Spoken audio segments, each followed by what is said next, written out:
Sa Pilipinas, pag antibiotics, pandesal, ang nanakawin mo, sigurado huli ka.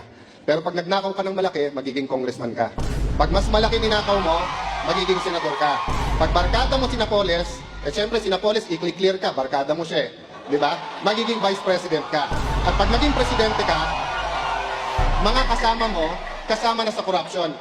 Ang human rights po, kasama dyan, hunger, pagkain, kasama po dyan gamot,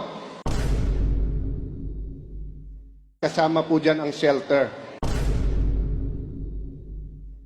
Why has this all been denied to people?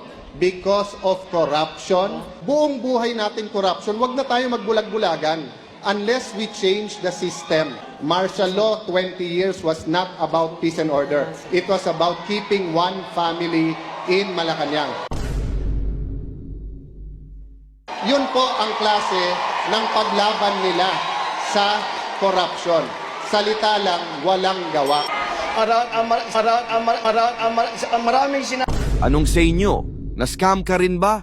Ikaw na humusga.